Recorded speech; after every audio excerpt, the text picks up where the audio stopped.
hello everybody, welcome to Infection Control Matters from ECCMID, and I'm sitting next door to Brett. G'day, Mum. Yeah, good. There's a bit of a hum in the background. There's a bit of a hum in the background.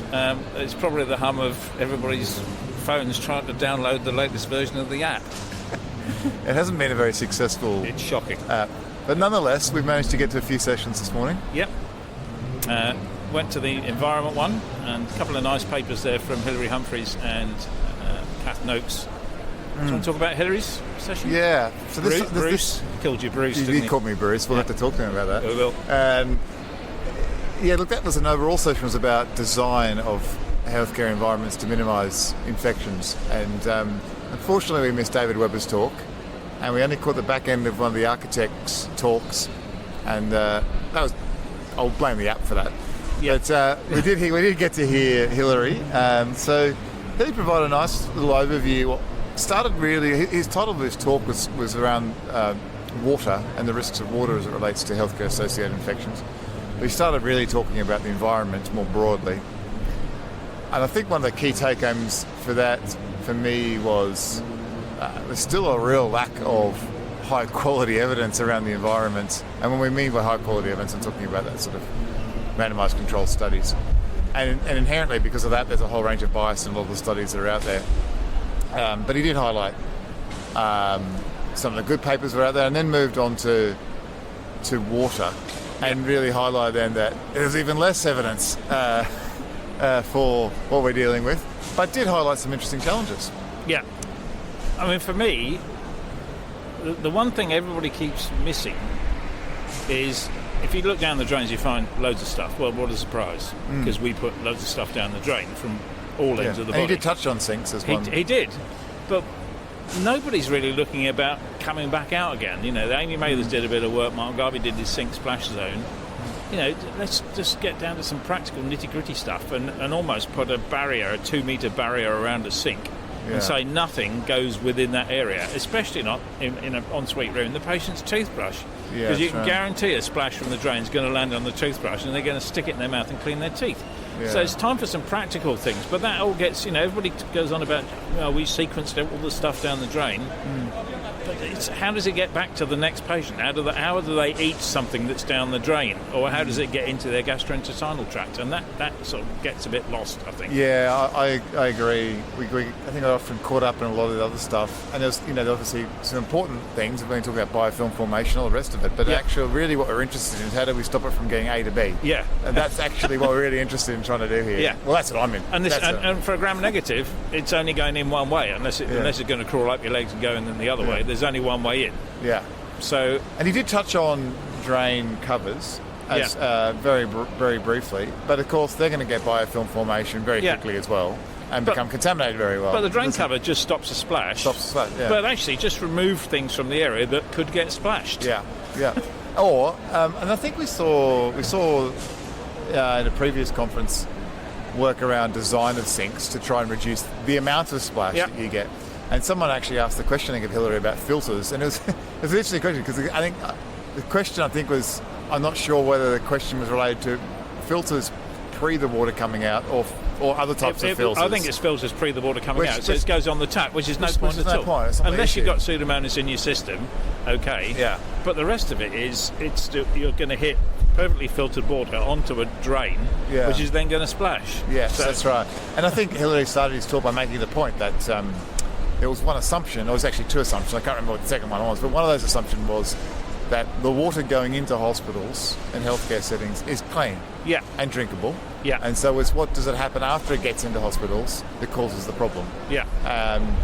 And so I don't really think the filtration issue is, I think it's a bit of a red herring, but anyway, so it was an interesting discussion. It was a tour de France. I mean, how he fits all of that into a short session, really fantastic. Yeah, it was. It covered an enormous amount in 30 minutes. Yeah. And then Cath Noakes came on. Yeah. Really excellent speaker as ever. You know, good practical stuff. She did touch on the new WHO sort of redefining the transmission pathway. And we're actually going to explore that in the next 24, 48 hours. Well, this won't come out in the next 24, 48 hours. It'll be our next podcast, perhaps, after this one. Yeah, maybe. It will be, because this will put out fairly quick. But the WHO have got new guideline with regards to air, but in that they've actually got a new framework for the way in which we would have traditionally described transmission-based precautions. Yeah. And so there's new terminology proposed to describe the three mechanisms of transmission. Yeah. And we'll get into that. Yeah. We'll get into that in the next podcast. Yeah. I better not have a glass of beer before I start discussing No. puff clouds, that's for sure. No. Otherwise, that's not going to go very well. But the thing I really liked and appreciated Cath's, there was so much good stuff in there, but I think there's some really simple things in there that people forget about. And we're not going to go into these new transmission pathways, but just on the airborne transmission pathway route, she made the point about ventilation really addressing that pathway, and and in that context also not near patient transmission via particles, rather long transmission. Yeah. And she defined that as more than 2 metres. And really that things like ventilation will have minimal impact potentially on some of the other types of transmission. So I think that's a good way to frame that whole talk. Yeah. And then while it went into all the different... again, it was a whirlwind of a lot of information in 30 minutes of from all the different ventilation-related requirements and discussions. And we just stumbled along to a flash poster session, which is pretty interesting. Yeah. A couple of interesting presentations there. There was one from the group in Monash in Australia looking at VRE and an outbreak of VRE they were experiencing in one of the hospitals there, and they wanted to determine whether the environment was the source of that. They swabbed patients, they swabbed a lot of the environment. The thing I actually found interesting about that flash poster presentation was 20% of the samples that they took from the environment they found VRE in. That's extraordinarily high. I thought it's really high. Do you know, I think it's in many environments and we don't pick it up because we don't see many clinical infections in many areas with it. You do in areas where there's really immunocompromised people with lots of line access, but on general areas I'm not sure we go looking. And I know Tim Boswell and Nick Mahida did a few years ago a sampling of socks that people walking around on the floor because they didn't want them to fall over, so they put non-slip socks on, and 80+% had VRE on them. Yeah. That's huge. I guess you expect there's a lot of contact. Yes. There's a lot of contact or a lot of surfaces you walk around with socks on.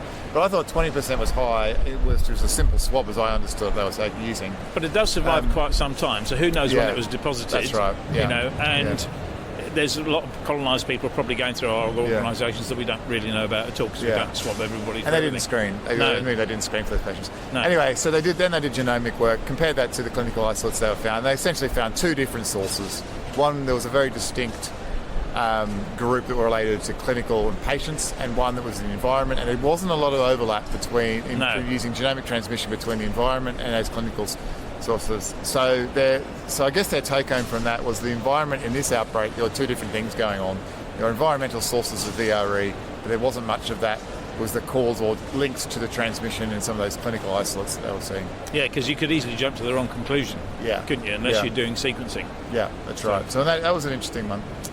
And then the next... the Burkolderia was quite interesting. So UKHSA, which is the United Kingdom Health Security Agency, presented a nice abstract on a Burkolderia problem related to an eye gel.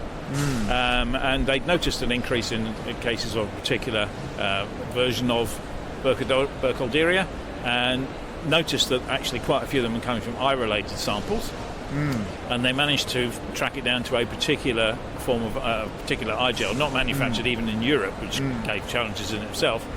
But the manufacturer voluntarily withdrew this, and the question we were both mulling over and somebody else asked was, did you actually manage to track down exactly what the source is in the manufacturing process? And the answer to that was no. No, because they were overseas. Because they were overseas. And they weren't down by the regulations. Well, that's the thing. So that sort of thing is probably going to be classed as a cosmetic. Yeah. Which means you don't have to test for it. And even if you do test for it, and evidently the manufacturer had tested for it and didn't grow it, you don't grow it with conventional methods. You have to use specialist methods for growing Burkolderia, especially if it's getting into the system in a biofilm and then grows up later in the gel. So if you test it at source and it's still in biofilm, you won't grow it. If you test the gel eventually then you probably would grow it. Yeah. So, and that's the problem with regulatory concerns. You know, if it was a medical device, maybe you'd have certain standards to meet. As a cosmetic, you won't. Yeah, and there's a mix of both, because the speaker alluded to the fact that you could buy that over the counter, so clearly it is a cosmetic, and also it was prescribed for certain things as well.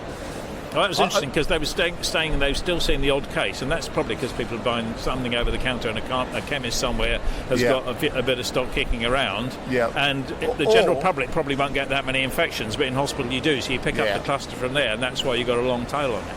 That's right, and I think the other potential reason why there was a bit of a tail was because people would buy that product. Yeah.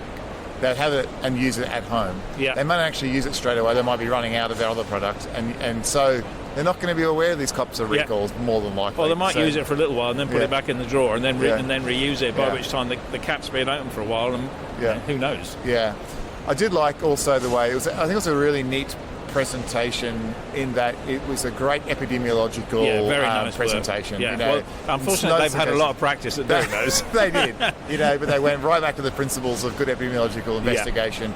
Started with that investigation, did the epidemiological curve. Yeah. Investigate those cases, and then the icing on the cake, I guess, which we have now, which was the actual theme of that flash session, was the use of genomics in infection transmission. Yeah.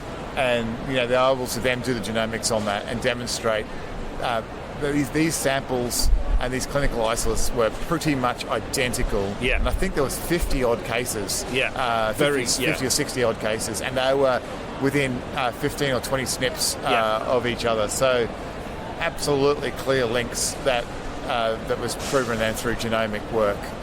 So that was a really nice way to see where 10 years ago we were really relying on the epi, and that was the start of this presentation, and then the icing on the cake was the genomics. Yeah. So I mean, the epi gets you a certain way, the genomics just gets you over the line. Yeah. So look, that's been an interesting first couple of hours here at ECCMID. Yeah. Been enjoyable, massive as ever.